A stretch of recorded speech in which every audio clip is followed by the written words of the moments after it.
Hey everyone, so ang atong topic karon is mean and variance of the sampling distribution of sample means. Objectives. Solve for the mean and variance of the sampling distribution of the sample means. Is sampling distribution. It's the probability distribution of a statistic like the sample mean based on repeated samples from a population. So, ang sample distribution mo ni ang distribution nga nakuha nimo sa statistic like average or mean nga nakuha nimo sa daghan nga sample nga nakuha ra pud nimo sa isa ra ka population. So example ani kay mga example grade 11 students nagkuha ka og 10 ka students sa STEM nga ang ilang nga gusto nimo kuha ang ilang average nga height. So pagkuha nimo sa grade 11 students nga ilang height ang ilang average nga height is 155 cm. So nagkuha na pod ka og lain nga lain nga tens nga students sa lain nga strand. So which is ang like example like ang ilang average nga imong nakuha nga average nga height nila is 155 cm. So ginabalik-balik na nimo like example like 3 ka samples. So makakuha ka og possible nga makakuha jud ka og 155, 156, 157, 158. So pag ayos na nimo mauna na ang imong sample distribution sa mean. A terms, population mean, average of the entire group. Sample mean, average of a sample from the population. Sampling distribution, distribution of many sample means. Variance, measure of how spread out values are. Steps in solving for the mean and variance of the sampling distribution of the sampling means. Number 1. Compute the population mean using the formula of mean equals summation of x over n.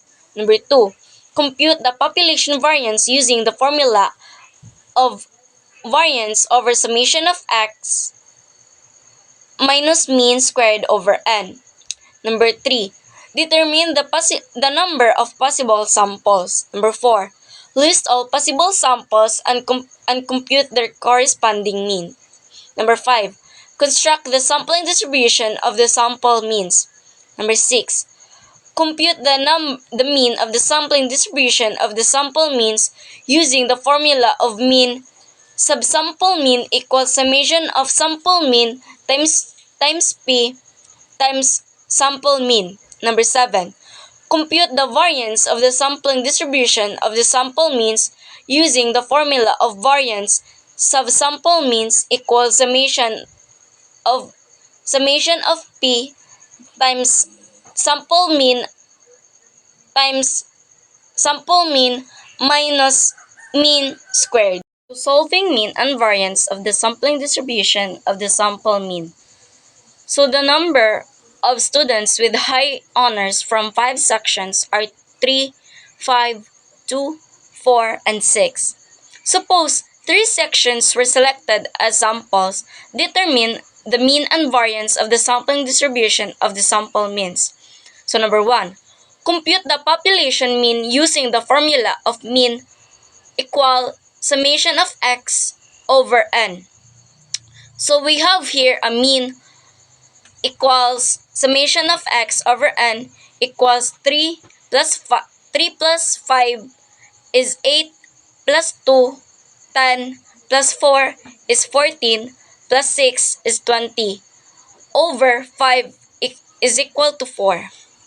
So hi everyone, I am Johanneline Ko, and today I'll be discussing the remaining steps in solving for the mean and variance of the sampling distribution of the sample means.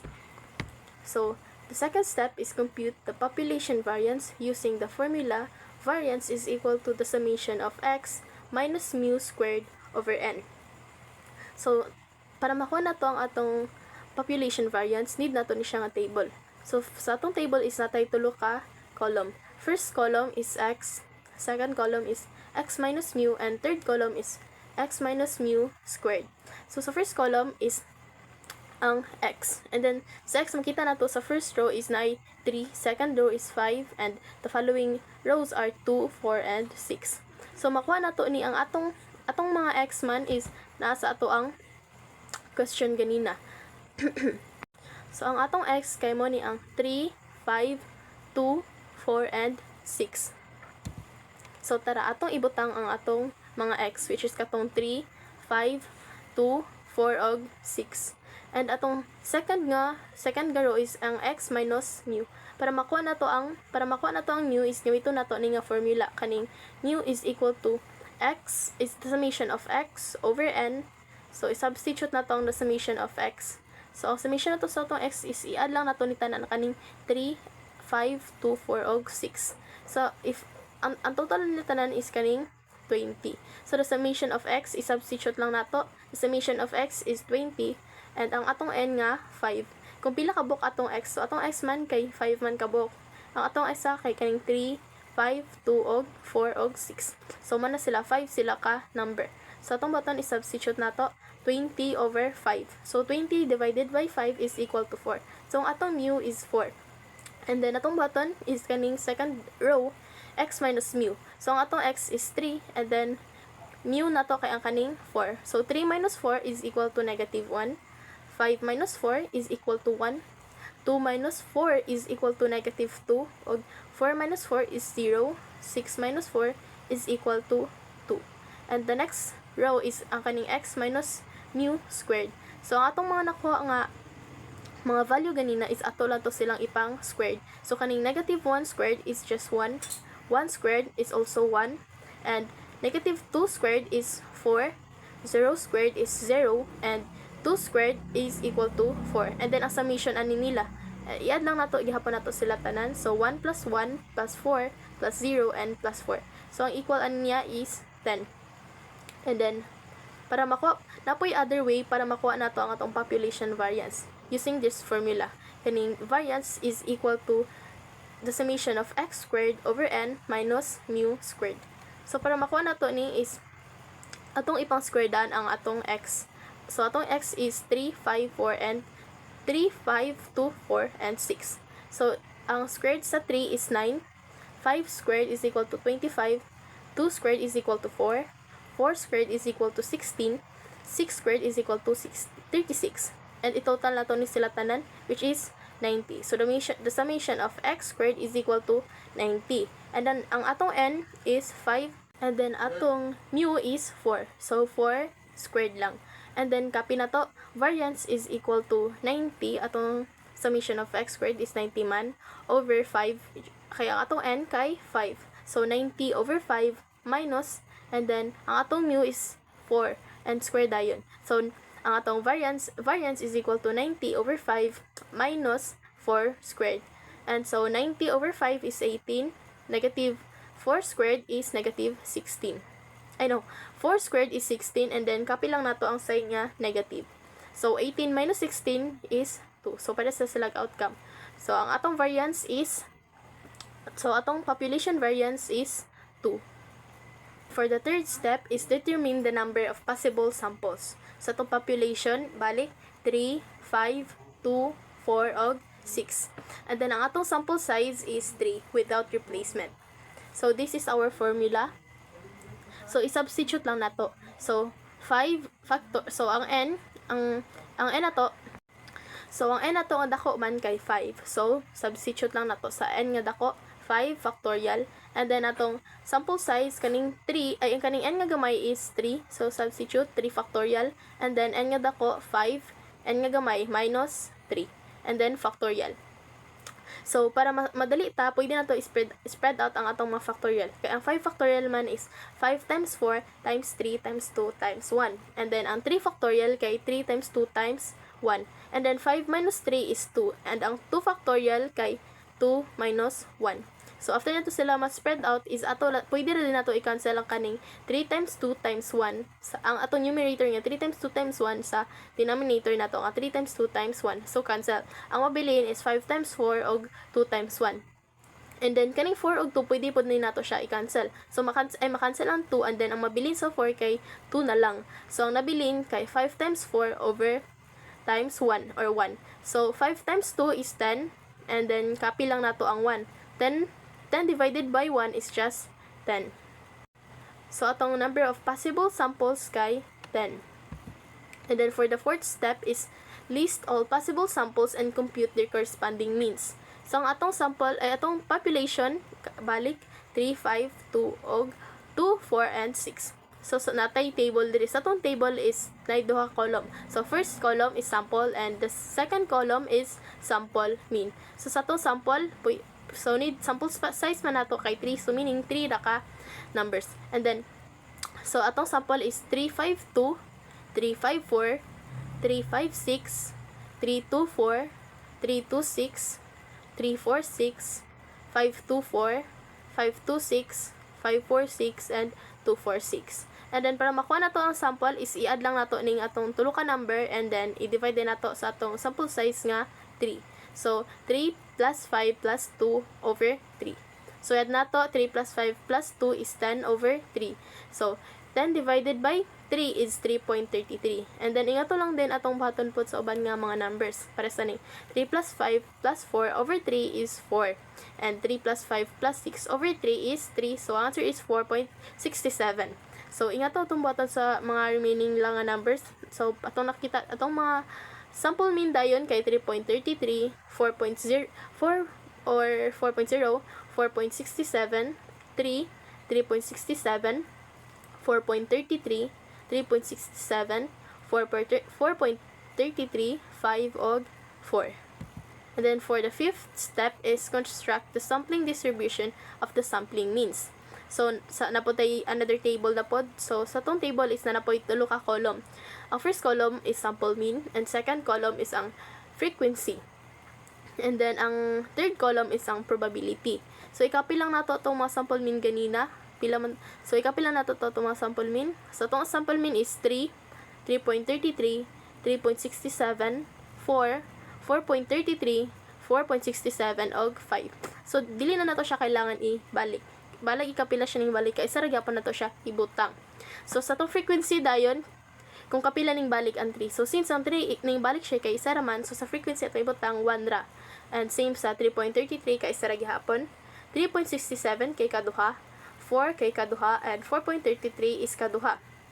And then same lang gihapon sa mga remaining nga mga numbers. And then para makuha nato atong probability kay ang atong ang total ay first day i-total nato atong frequency. So ang total sa atong frequency kay 10. Then para makuha nato atong probability kay i-divide nato ang atong frequency sa sa total sa atong frequency. So first 1 and then i-divide nato sa 10. So 1 divided by 10 is 0.1. Same lang gyapon ang frequency ng 3.33 kay 1. So 1 divided by 10 is 0.1 lang gyapon. And pagkatulo kay 2 divided by 10 is 0.2 and 2 divided by 10 is 0.2. And balik lang gihapon 2 divided by 10 is 0.2 and sa remaining lang gihapon nga numbers 1 divided by 10 is 0.1 and 1 divided by 10 is 0.1. And summation din nato sa tong probability kay 1. I-add nato ni tanan kaning mga decimal. So 0.1 plus 0.1 plus 0.2 plus 0.2 plus 0.2 plus 0.1 plus 0.1 is just 1. And for the sixth step is compute the mean of the sampling distribution of the sample means using the formula. The sixth step is compute the mean of the sampling distribution of the sample means. So gamiton nato ni siya nga formula. So nagyapon tay table and atong table is nagyapoy 3 ka column. So sa first table is ang sample mean. So ato lang tong i-copy ang sample mean og ang ilang mga probability. Nakuha naman nato ganina ang ilang mga probability. So atong sample mean is 3. So yung probability is 0.1. And then ato lang ipang butang. So sa third dayon nga column is ang sample mean times probability. Atong button is kaning 3 i-multiply lang nato sa 0.1. So 3 times 0.1 is 0.30. And ingato lang gyapon atong buhaton sa mga remaining nga mga numbers. 3.33 times 0.1 is 0.33. 3.67 times 0.2 is equal to 0.73. And 4 times 0.2 is 0.80. 4.33 times 0.2 is equal to 0.87, and 4.67 times 0.1 is equal to 0.47, and 5 times 0.1 is equal to 0.50. So, kuha lang din nato ang ilang mga summation. Summation sa ato ang probability is equal to 1. Kaya ipang-adra man nato ang mga decimals aning kaning 0.1, plus 0.1, plus 0.2, plus 0.2, plus 0.2, plus 0.1, plus 0.1. And then, kaning sa tong summation of sample mean times probability is i-add lang gihapon nato. So, 0.30 plus 0.33 plus 0.73 plus 0.80 plus 0.87 plus 0.47 plus 0.50 is equal to 4. So, meaning kaning the sample of all means is equal to the population mean. So, meaning sakto ta. Kaya ang atong the mean of all sample means kay 4 man, ug ang atong the population mean is 4 put. So, equal sila. So, meaning sakto ang atong nakuha nga number or value. And for the 7th step is compute the variance of the sampling distributions of the sample means. So, nanapod tay table. Ang first column nato is ang sample mean. So, kapihon lang nato ganina katong 3.33 ascending order gihapon, pero ang kaning sa probability is dili na. Kaya ato ra man ibuta ang probability aning each sample mean. So, ikapi lang gihapon nato, and ang total sa atong probability kay 1. And sample mean minus mu. So, atong sample mean man kay atong sample mean is 3, so pinakauna, and then ang atong mu kay 4. So, 3 minus 4 is equal to negative 1. 3.33 minus 4 is negative 0.67. Og 3.67 minus 4 is equal to 0.33, and 4 minus 4 is just 0. 4.33 minus 4 is equal to 0.33. 4.67 minus 4 is equal to 0.67, og 5 minus 4 is equal to 1. So, after nato ni sila makuha, is proceed na ta sa atong next nga table. Atong next nga table ay nga column. So, atong next nga column is sample mean minus mu squared. So, ang atong mga nakuha ganina nga katong nakuha to ganina nga atong gi minus ang sample mean sa atong mu, kay ato lang din ato to silang ipang squared. So, negative 1 squared is just 1. Negative 0.67 squared is equal to 0.4489, and negative 0.36 squared is equal to 0.1089, and 0 squared is just 0. 0.33 squared is equal to 0.1089, and 0.67 squared is equal to 0.4489, and 1 squared is just 1. And for the last column is ang atong probability times sample mean minus mu squared. So, itong buhaton ani, para di kayo malibog, is ang atong baton is i-multiply nato ang kaning second column sa atong fourth nga column. So, 0.1 times 1 is equal to 0.1. 0.1 times 0.4489 is equal to 0.04449, and 0.2 times 0.1089 is equal to 0.0289, and so on. So, ito lang i-plus gihapon is 0.3334. And napoy other formula para makompute nato ang variance of the sampling distribution of the sample means. So, ang atong formula is kaning size times population sample over minus sample size over population sample minus 1. So, i-substitute lang nato. Since nakuha naman nato itong variance ganina nga 2, og ang atong population sample nga 5, og sample size nga 3. So, i-substitute lang nato na sila. So, the variance is 2 over 3, and times 5 minus 3 over 5 minus 1. Kaya atong mang population sample is 5, og ang atong sample size kay 3. So, ato lang din silang ipang combine. 5 minus 3 is 2, og 5 minus 1 is 4. So, 2 over 3 times 2 over 4. So, pwede na to i-cancel ang 2 ug ang 4. I-cancel ang 2 then 4. So, ang mabilin kay 2, may 2 cancel og 4 cancel. So, sa 4 kay na pa may mabilin. So, ang mabilin kay 2. Pwede na po na to siya i-cancel para ma-cancel po ang numerator sa 3. So, cancel. Ang mabilin na lang kay 3 or 1 over 3. So, ang atong variance is 1 over 3 or 0.333. So, parehas lang sa atong answer ganina nga summation. So, pwede rin ipod nato siya gamiton nga formula. So, same ra sa atong nakuha ganina nga 0.333 gihapon. Pero, kung natingala mo, anong na 4, tungod lang siya sa atong rounding up. And that's it. So, para sa atong summary, kay ato lang i-iba nga steps. And that's it. I hope na mo'y natunan.